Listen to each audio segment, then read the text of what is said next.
Is it even possible to get into FPV in a matter of just a few weeks? Super excited. This question I really asked myself, and I wanted to try it out because I was super fascinated and curious about this hobby. Oh my god, I'm in a different world there.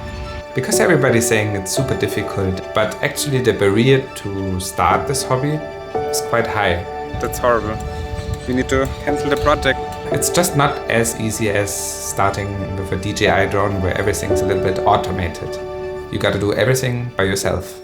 Before you even get a drone, the first thing you would need to actually get is a radio controller. The most important thing is to start out with a simulator. And I went for a simulator that is in the platform Steam, and it's called Liftoff, a very common simulator to practice and also to get some settings dialed in before, so your drone in the simulator behaves similar to the actual drone that you're about to get. The first thing you should think about when you start with the simulator is getting the rates of the sticks done correctly first and get used to your rates.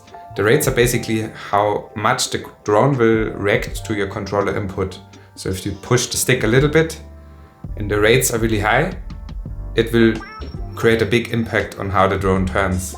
If they're low, it will be a little bit more smooth and tiny, but you will not be able to make fast flips. So you gotta hit your sweet spot there first and transfer that in terms of muscle memory into your real flying later on. Today we're gonna start our FPV journey. First day flying it. Here's my controller, the Radio Master GX12. I trained in the simulator and now we're gonna give it a try in real life. I'm super excited. Hopefully I don't destroy this drone the first day. It's the Flylens 85, really small and still powerful, I heard.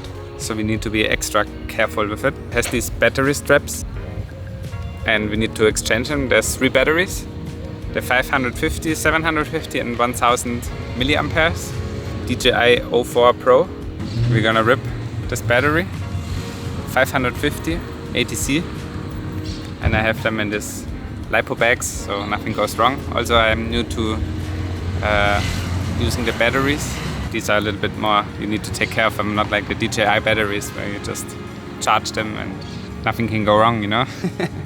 I even charged them in the bathroom because there's like a ceramic floor, because I was super scared that it would just blow up and I dialed the wrong settings. And because I have literally no pre-experience with FPV, this is even a pre-built FPV drone. So as soon as I crash it, either I need to learn how to put it back together by exchange parts, and that's how usually FPV pilots do it. The goggles.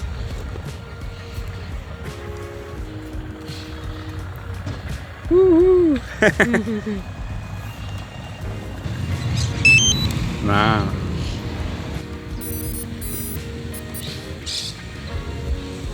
Wow.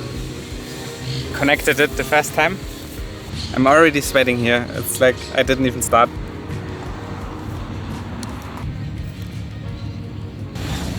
I don't even know how to record. Let's see, maybe I find it in the goggles. Not sure, I need to Google it. So apparently I don't know how to even start recording. That's horrible.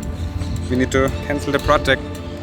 Alright, first things first, find out how to even start recording. Let's ask ChatGPT.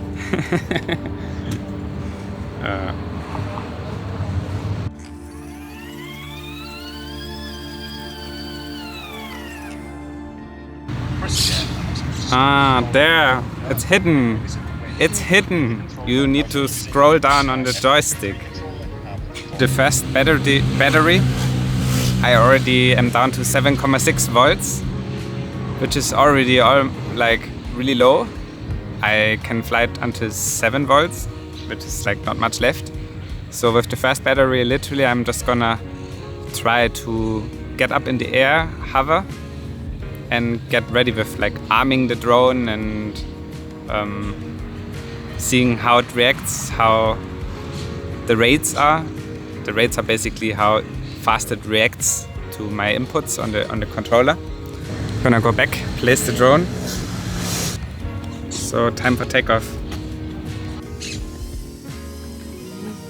Yay! Yes, we took off Going up. the first battery. Very shortly, we could put it in the air. I forgot recording. No way. I even forgot recording. Didn't you learn how to do it? Yes, but I forgot about it. I just wanted to fly and I forgot about it. Because it's like in this drop-down menu. And we didn't have much time. And also it felt like quite laggy, to be honest. Like there's a lot of delay. This time we're also gonna record. So only Coni had a little bit of footage with the phone. Alright, part 2, second battery. Ne, recording goggles screen. First off, I had a little bit of a challenge with are the goggles are actually recording or not, because I use this auto recording to take off.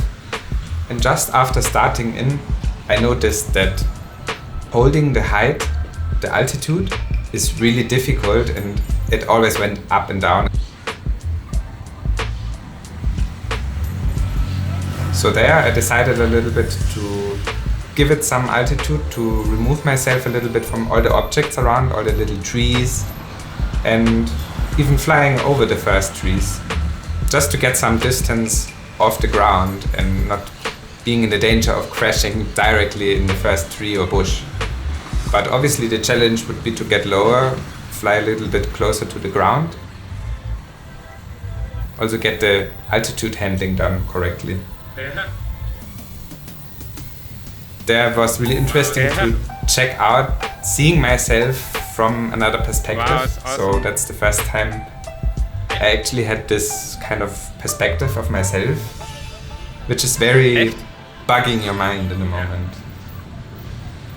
So I just went and made some curves, tried to get the handling and a feeling for the rates, because they do feel a little bit different in reality, especially when you consider that there's stuff like wind and that the drone has a different weight when you put a battery on. Already said that there's different kind of batteries, so the weight plays a big role.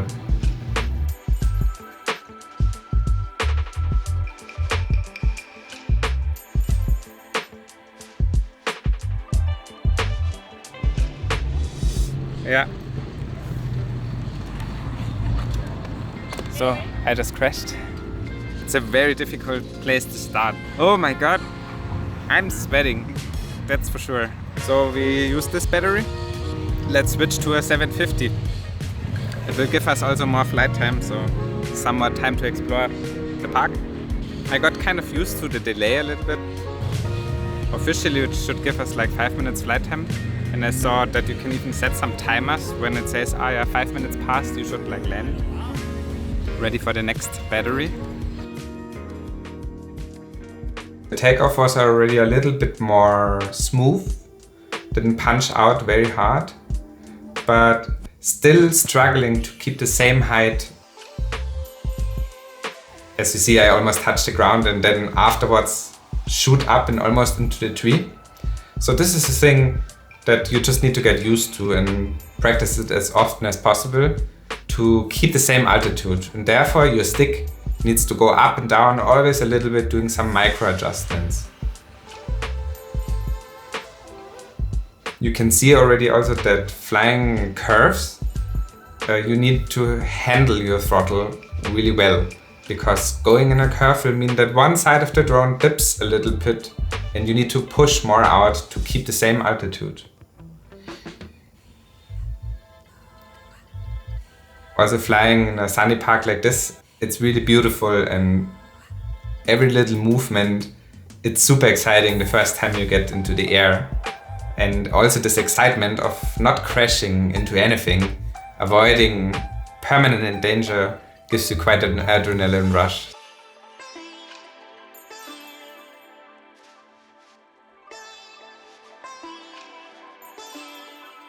Here you can see also this up and down always, like trying to save the drone not to fall into the ground, and then also not trying to push too much to just fly very fast in the air, because even this small drone has quite a lot of power. If you punch it out completely, which I didn't do in this scenario, it has quite a lot of power. And always flying around, you try to see leading lines, like in videography, that you can fly past and follow the natural rhythm of things, like geometric patterns that you can follow, little paths, or something even to fly through. There's a person on the right, so obviously you want to respect people. It's a very tiny drone, but still you don't want to go very close to strangers, you want to keep your distance. And yeah, not crash into some sticks, as you can see there. Even flying through the first trees and avoiding to not crash into the ground the whole time. That is really, really important to think about during your first flights.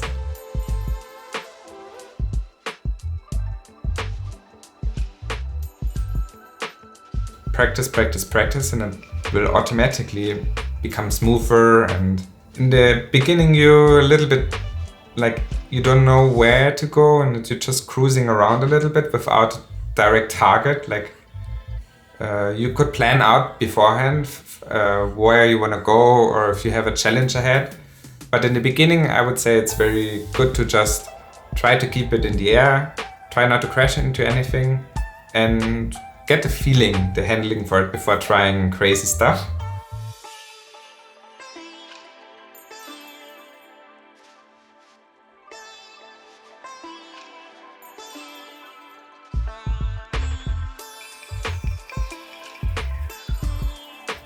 Was actually quite a tight turn there.